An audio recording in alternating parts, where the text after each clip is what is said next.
దేవుడు మన విషయంలో ఆయన స్పందించే తీరు మీకు అందించాలని ప్రేరేపించబడ్డాను.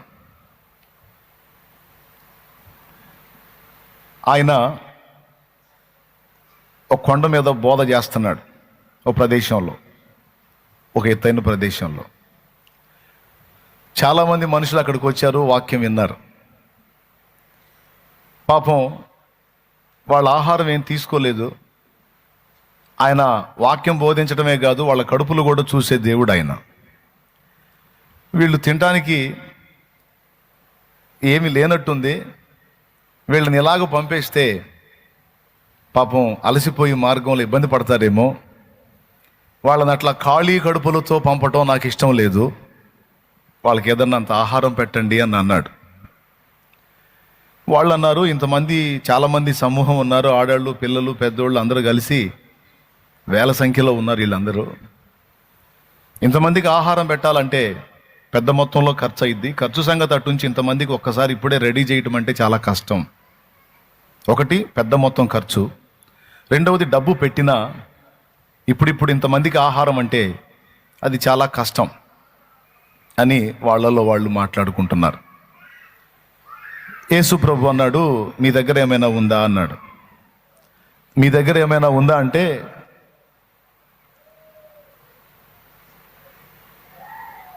సండే స్కూల్ నుంచి జంప్ అయిందా? నేను నా బందికానాలని వచ్చినట్టుంది. దగ్గర తీసుకొస్తాను, బాగా వినండి.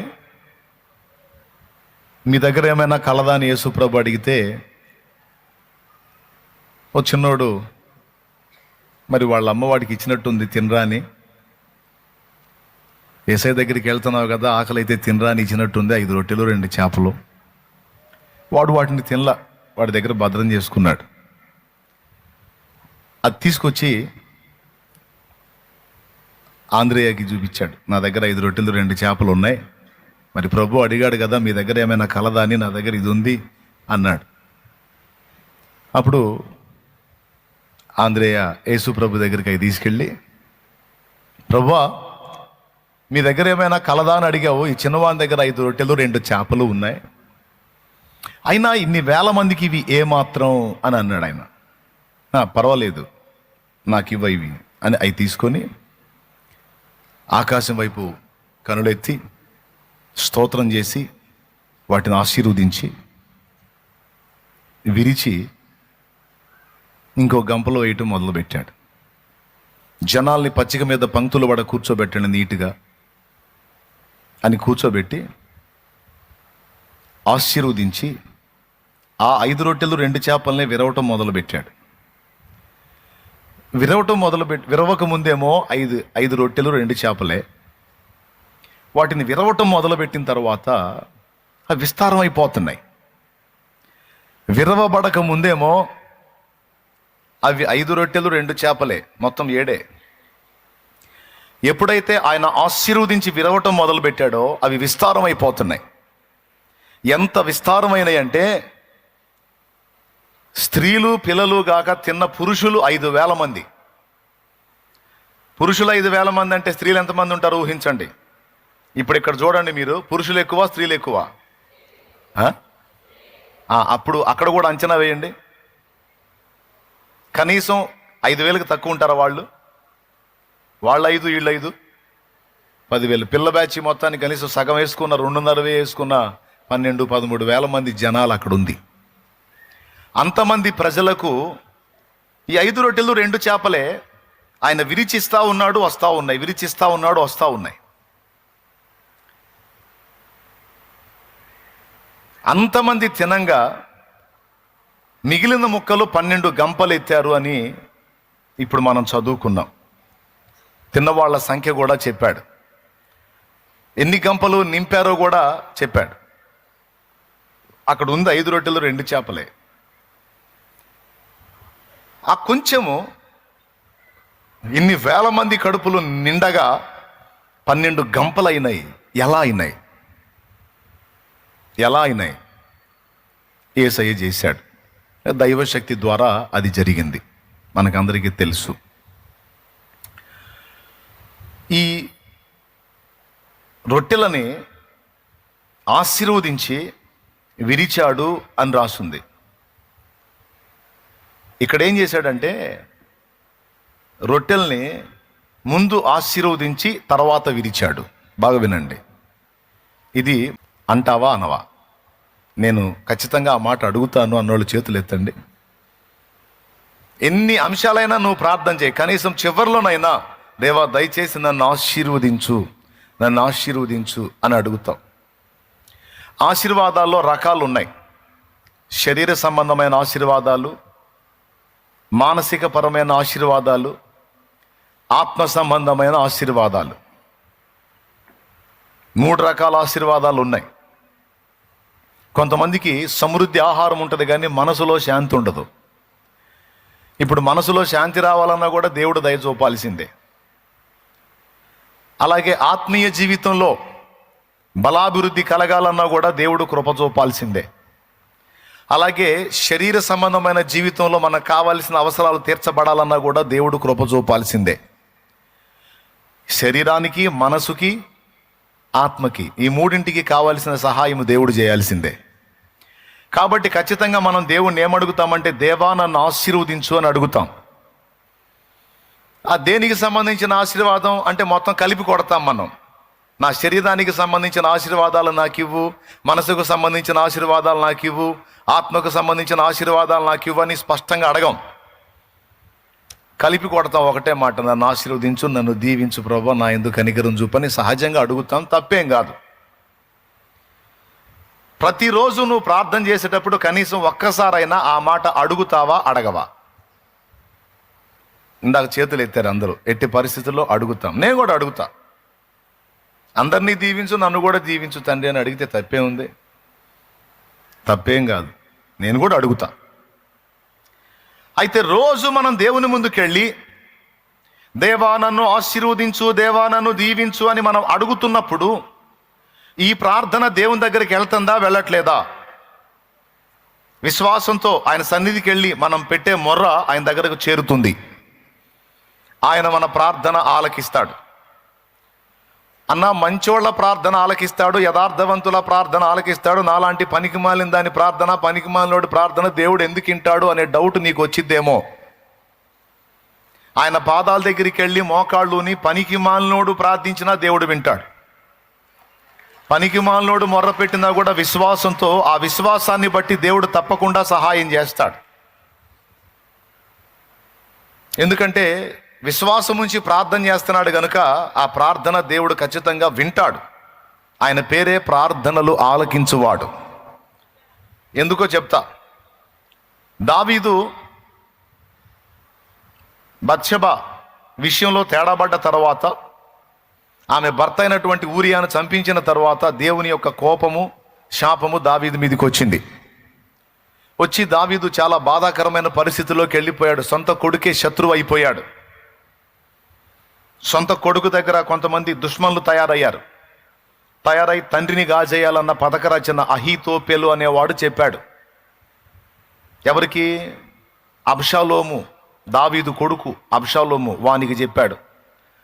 మీ నాన్న ఇక్కడ నుంచి పారిపోయాడని, ఎటో వెళ్ళిపోయాడని, ఇక నాకేం ఇబ్బంది ఉండదని నువ్వు అనుకుంటున్నావేమో. మీ నాన్న బ్రతికుంటే వెరీ డేంజర్, కాబట్టి మీ నాన్నని చంపేయాలి.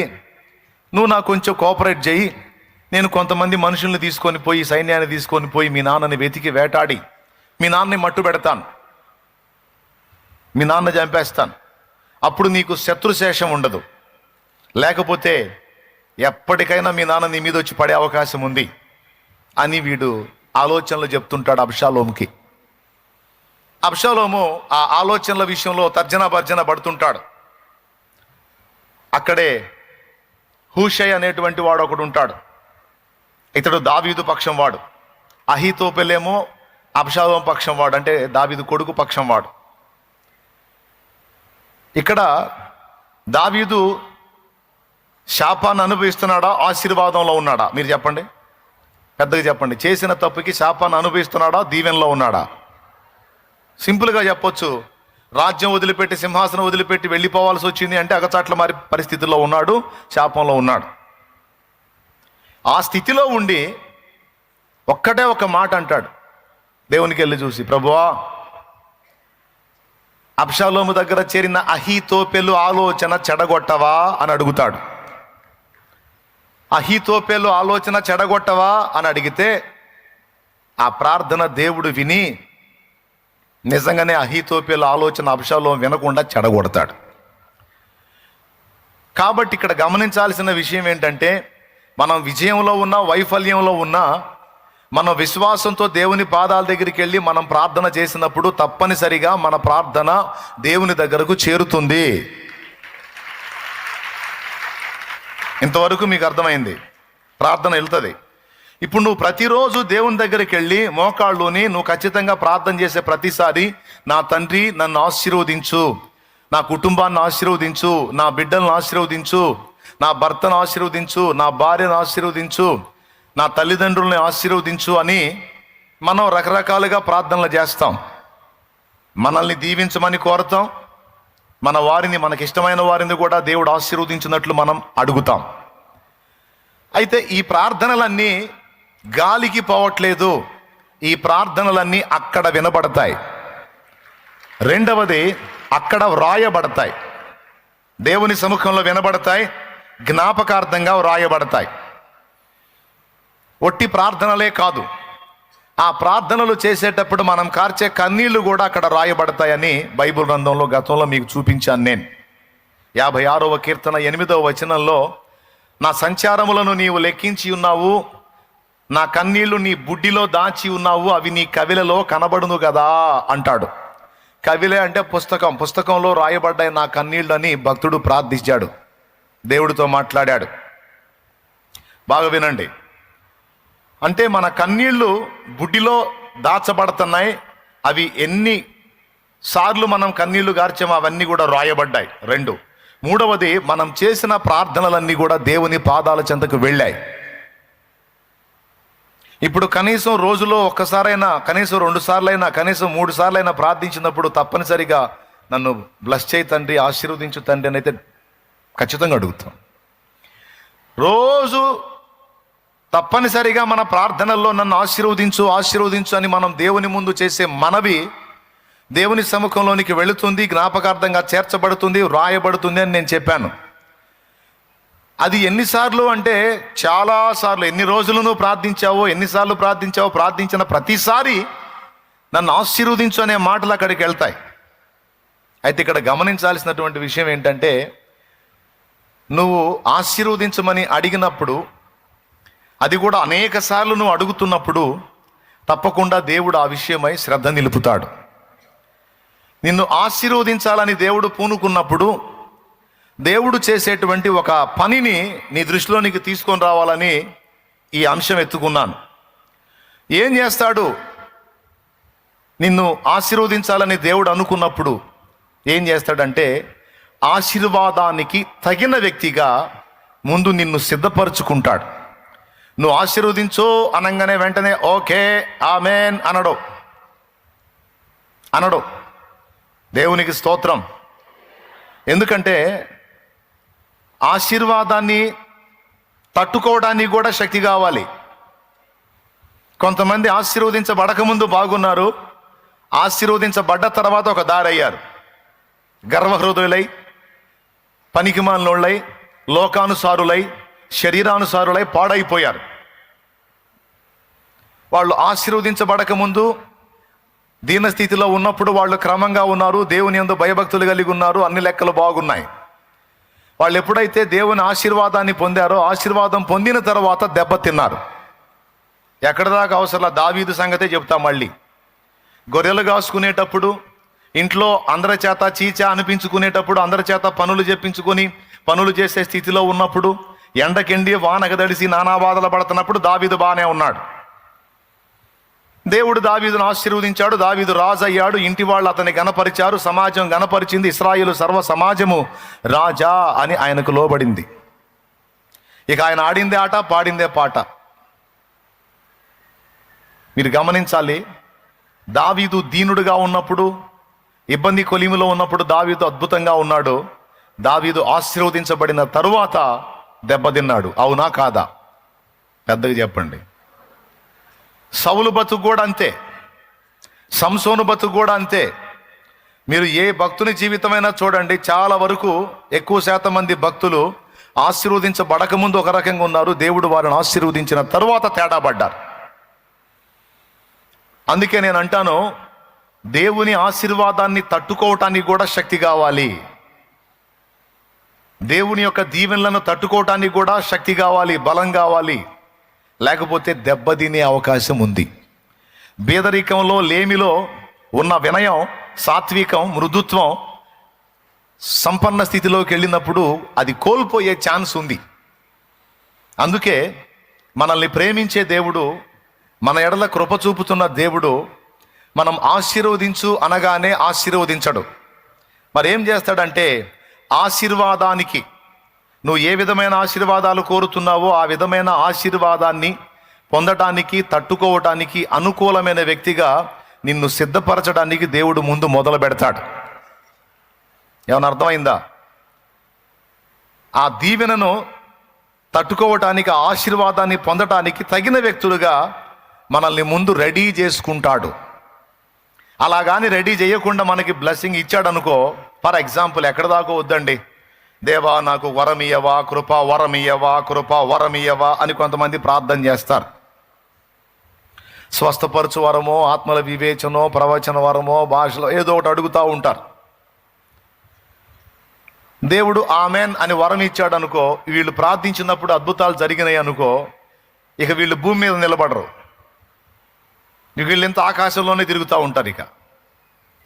ఇక వాళ్ళని గురించి వాళ్ళు ఎక్కువ తలంపుల్లోకి వెళ్ళిపోతారు. ఇంకా చెప్పాలంటే అతిశయించే ప్రమాదం ఉంది. అలా అతిశయించి గర్వహృదయులైతే వాళ్ళు దేవునికి హేయులవుతారు, అసహ్యులవుతారు. ఇప్పుడు లేని వరం ఇయ్యనేలా, దాన్ని చూసుకొని నువ్వు మిడిసిపడనేలా, నేను నిన్ను అసహించుకోనేలా? అవునా? మరి కాదు ప్రభు, మరి నాకు వరం ఇయ్యాలంటే అది నీకు వచ్చినా కూడా నువ్వు తట్టుకునేటట్టు ముందు నిన్ను రెడీ చేసుకుంటాడు దేవుడు. అర్థమైతే స్తోత్రం చెప్పు, పెద్దగా చెప్పు. దాన్ని తట్టుకునే వ్యక్తిగా ముందు నిన్ను రెడీ చేసుకుంటాడు. అది దేవుని పద్ధతి. ఆ తర్వాత పర్వాలేదు, సిద్ధపడ్డాడు, సిద్ధపడింది, ఇంకా నేను బ్లెస్ చేసిన, ఆశీర్వదించిన ప్రమాదం ఉండదు అనుకుంటే అప్పుడు తప్పకుండా నువ్వు అడిగినటువంటి ఆ కృపలను నీకు దయచేస్తాడు ఆయన. ఇక్కడ 2 పద్ధతులు దేవుడు పాటించినట్టు మనకు కనపడిద్ది. కొంతమందిని ముందే ఆశీర్వదించి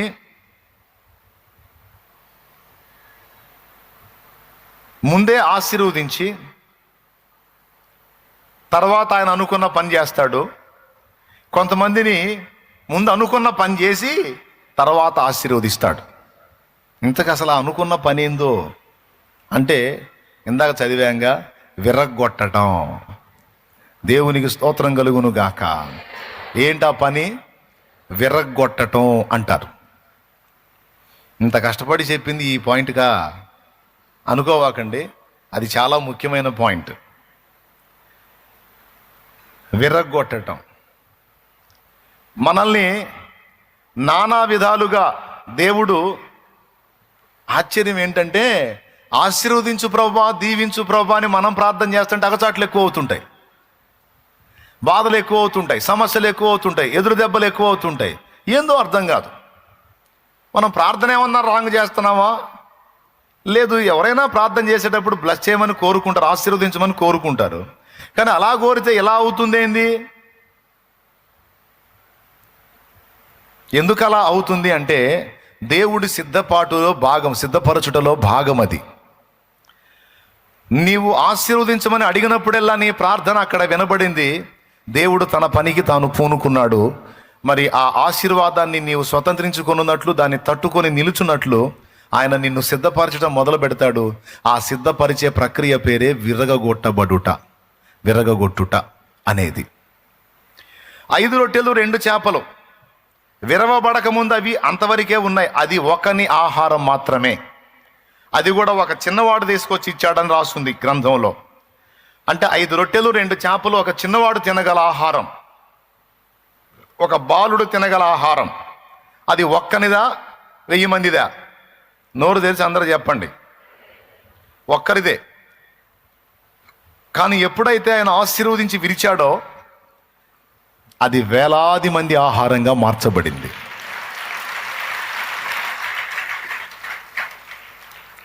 అంతకుముందు అది ఒక్కరికే పనికొచ్చేది. ఆయన ఆశీర్వదించి విరిచిన తరువాత అది వేలాది మందికి ఉపయోగంగా మారింది. స్తోత్రం. అందుకే భక్తుడు పాడాడు ఒక పాట, విరిగిన మనసు నలిగిన హృదయం. పాట ఎత్తుకోగానే విరిగే అని పాటలోకి వెళ్ళొద్దు. పాటలోని పదాలు ఏందో విను, పదాలు ఏం చెప్తున్నాడో విను. ఆ పదాల్లోకి నువ్వు ఎంటరావు. అవి నీ పదాలుగా దేవునితో మాట్లాడుకో. ఇప్పుడు పాడతా అంటే నువ్వు కూడా పాడొచ్చు, ఇబ్బంది ఏం లేదు. కానీ కొంతమంది పాట మీద మైండ్ పెట్టి పదాలు వదిలిపెడతారు. అలవాటు అయిపోయి పరలోక ప్రార్థన చేయండి అంటే పరలోక మందున మా తండ్రి నామం పరిశుద్ధపరచబడిన నీ రాజ్యం వచ్చుగా అన్నట్టుగా మంత్రాలు చదివినట్టు. అసలు నామం పరిశుద్ధపరచబడటం అంటే ఏంటి, రాజ్యం రావటం అంటే ఏంటి, కొంచెం ఆలోచించాలి కదా. చిత్తం నెరవేరటం అంటే ఏంటి? ఏం కాదు, పరలోక ప్రార్థన చేయండి అంటే చాలు. పరలోకమందున్న మా తండ్రి నీ నామం పరిశుద్ధపరచబడును గాక, నీ రాజ్యం మాకు వచ్చును గాక, నీ చిత్తం పరలోకమందు నెరవేర్చినట్లు భూమి అందు నెరవేరును గాక, మాకు కావాల్సిన అందిన ఆహారం నేను మాకు దయచేయి, మా పట్ల అపరాధం చేసిన మేము క్షమించిన ప్రకారం మేము అపరాధంలో క్షమించు, మమ్మల్ని శోధనలో తెగ దుష్టు నుంచి కీడు నుంచి తప్పించి ఎందుచేత రాజ్యం బలం మహిమా శక్తి సర్వ నిరంతరం నీవన్నావు తండ్రి. ఆమె బాగా చెప్పి చెప్పి చెప్పి చెప్పి అలవాటు అయిపోయి అందులో ఉన్నటువంటి విషయాలను ఆలోచించడం మానేసి మంత్రాలు చదివినట్టు చదువుకుంటూ పోతుంటారు. అట్లా కరెక్ట్ కాదు. పాట అయినా ప్రార్థన అయినా కొద్దిగా ఆలోచించాలి, ఏంది ఈడి శోభ అని. ఎవరి శోభ? భక్తుడి శోభ. ఇప్పుడు పాడతా వినండి.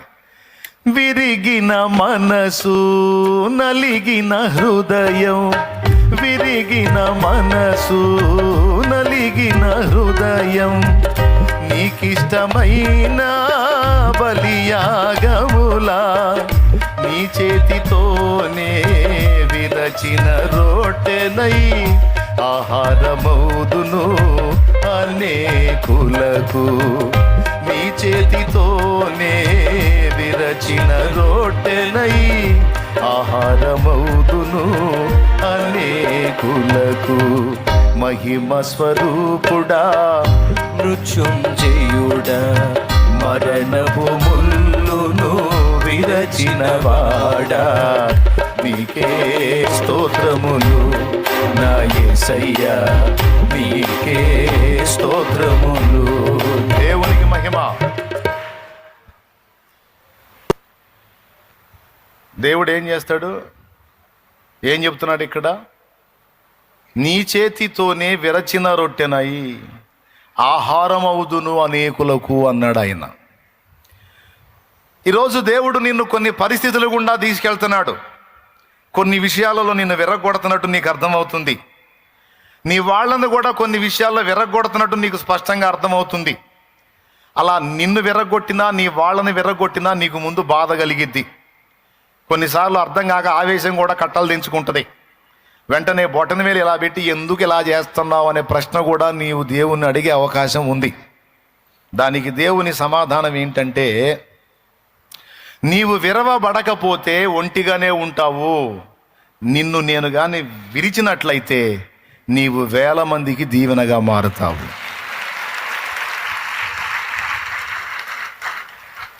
అందుకే నేను నిన్ను విరగొట్టడానికి పూనుకున్నా. ఏమన్నా అభ్యంతరమా? అభ్యంతరం అయితే చెప్పు, వదిలేస్తా. అప్పుడు ఒంటిగానే ఉంటావు. లేదు లేదు నేను అనేకులకు ఆశీర్వాదంగా ఉండాలి. నువ్వేమడుగుతున్నావు అంటే నన్ను ఆశీర్వదించు, ఇతరులకు ఆశీర్వాద కారణంగా చెయ్యి అని అడుగుతున్నావు. తప్పనిసరిగా అలా చేస్తా. మరి ఇతరులకు నువ్వు ఆశీర్వాద కారణంగా ఉండాలి అంటే నా చేతిలో నిన్ను విరవక తప్పదు. విరవని రొట్టె ఒక్కటే, విరిగిన రొట్టె 1000 మందికి ఆహారం. ఇప్పుడు చెప్పు, నీ మట్టుకు నువ్వు బతకాలనుకుంటున్నావా? 1000 మందికి దీవెనగా ఉండాలనుకుంటున్నావా? ఎంతమందికి ఆశ ఉందో చేతులు ఎత్తండి. కొంతమంది చేతులు ఎత్తలా. నీ మట్టుకు నువ్వే బతకాలనుకుంటున్నావా తమ్ముడా? 1000 మందికి దీవెన కావాలనుకుంటున్నావా? నీ వల్ల అనేక మంది ఆశీర్వదించబడాలనుకుంటున్నావా? పెద్దగా చెప్పండి. డౌట్ లేదుగా? నిజంగా ఆశ నీకుందా? రైట్, దేంచో అలాంటి హృదయవాంఛ నీకుంటే, అలాంటి ఆశ నీకుంటే తప్పకుండా నా దేవుడు ఆశ తీరుస్తాడు. ఆ ఆశ తీర్చుటలో భాగమే నిన్ను విరగగొట్టే ప్రక్రియ. చాలా విషయాలలో మనం విరవబడాల్సి ఉంది. ఎందులో విరవబడాల్సి ఉంది, ఏ విషయాల్లో విరవబడాల్సి ఉందో మనకు కూడా అర్థం కాదు, కానీ ఆయనకు బాగా తెలుసు. ఎందుకంటే ఆయన అగ్ని వంటి నేత్రాలతో మన హృదయ స్థితిని గమనిస్తాడు. మన దగ్గర మైనస్లేంటో ప్లస్లేంటో మొత్తం చూస్తాడు. ఎక్కడెక్కడ ఎగస్టాలు ఉన్నాయో, ఎక్కడ విరగొట్టాల్సి ఉందో బాగా పరిశీలన చేసి సరైన రీతిలోనే ఓ పద్ధతి ప్రకారం విరగొడుతుంటాడు. ఆ విరగొట్టినప్పుడు ఎవరికైనా హాయిగా ఉంటుందా, బాధ కలిగిద్దా? పెద్దగా చెప్పండి. ఖచ్చితంగా బాధ కలిగిద్ది. అయినా సరే ఈ విరగొట్టబడటం అనేది ఆశీర్వాదకరమైన విరగొట్టబడటం. ఇది అనేకులకు దీవెనకరంగా నిన్ను మార్చడానికి దేవుడు పూనుకున్న కార్యం. నువ్వు నీ గుండెల్లో ఆశించావు కదా. ఇప్పుడు నేను కూడా సేవలోకి రాకముందు తెగ అడిగేవాడిని, మోకాళ్ళు వేసి, దేవా నన్ను ఆశీర్వదించు, ఇతరులకు కూడా నన్ను ఆశీర్వాద కారణంగా చేయని. ఎందుకంటే ప్రసంగాలు విని ఇలాంటి ప్రార్థన చేసేవాడిని మోకాళ్ళు వేసి. దేవునికి స్తోత్రం. నేనొక్కడిని నా కోసం బతికితే ఆ బతికి అర్థమే ఉంది ప్రభువా. 1000 మందికి దీవెనకరంగా బతకాలి ప్రభువా. కనీసం 10 మందికి ప్రయోజనకరంగా బతకపోతే ఆ బ్రతుకి అర్థం ఏంటి, పరమార్థం ఏంటి? కనీసం 10 మందికి ప్రయోజనకరం కాని బ్రతుకు బ్రతికేనా? నన్ను 10 మందికి ప్రయోజనకరంగా చేయి తండ్రి అని గట్టిగా ప్రార్థన చేయటం మొదలుపెట్టిన దగ్గర నుంచి గట్టిగా అగచాట్లు స్టార్ట్ అయినాయి. What is this? వంకాయ పులుసు అనలే, దేవుని స్తోత్రం. నేను ఒకటి అడుగుతుంటే ఇంకొకటి జరుగుతుంది.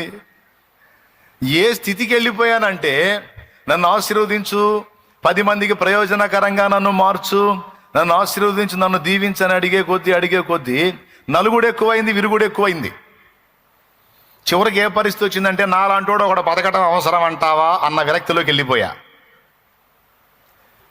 ఇన్నిసార్లు ఆశీర్వదించమని అడిగిన నేనే మళ్ళీ ఆయన ముందుకెళ్ళి, నాలాంటోడు బతకడం అవసరం అంటావా ప్రభువా? నా అంతటి నేను చేస్తే నరకానికి పోతా, నన్ను నువ్వు తీసుకోవచ్చుగా. ఈ ఇబ్బందికరమైన కొలిమిలో నేను ఎంతకాలం మనుగడ సాగించగలను? నా వల్ల కాదు, నన్ను తీసుకోవచ్చుగా అని ఎట్లా ప్రశ్న వేశా. అంతకుముందు నేను చేసిన ప్రార్థనలు ఏంది? నన్ను దీవించు, 10 మందికి ప్రయోజనకరంగా చెయ్యని. ఆ ప్రార్థనలు చేయటం మొదలుపెట్టిన తర్వాత ఏ స్థితి వచ్చింది నాకు? ఈ ధర్మ సందేహాలు మీకు కూడా ఉంటాయి, అందుకని చెబుతున్నాను నేను. నాకు అదే డౌట్ అన్నయ్య, నేను అలా ప్రార్థన చేసిన కాడి నుంచి ఏందో అన్ని విధాలు విరిగిపోయాను అన్నయ్య, అగసాట్లు ఎక్కువైపోయినాయి అన్నయ్య.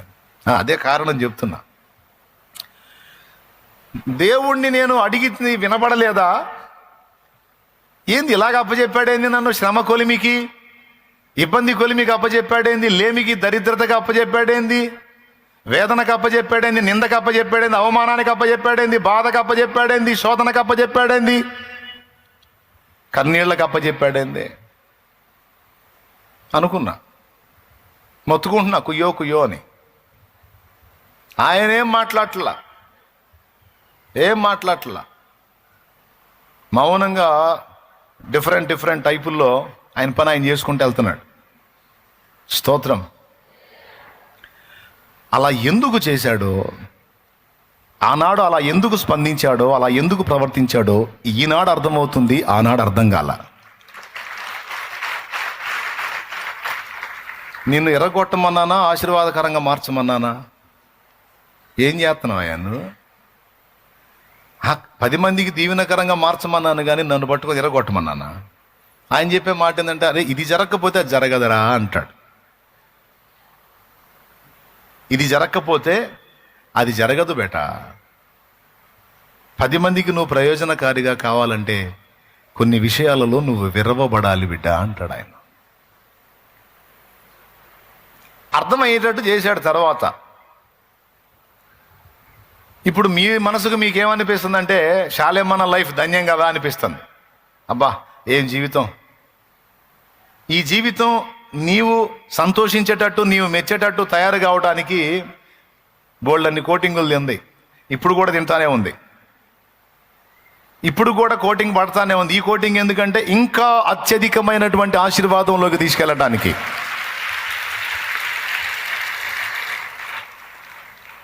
ఇంకా అదనపు ఆశీర్వాదంలోకి, ఇంకా మరికొంతమందికి దీవెనకరంగా మార్చడానికి మళ్ళా కోటింగ్ పడతానే ఉంది. ఒకప్పుడేమో కోటింగ్ కొత్త కదా, అర్థం కాల, టెన్షన్ పడ్డా. ఇప్పుడు కోటింగ్ అర్థమైంది, ఇంకా అప్పచెప్పుకొని ఊరుకున్నా. నీ చిత్తమే జరుగునుగాక, దేవునికి స్తోత్రం కలుగునుగా.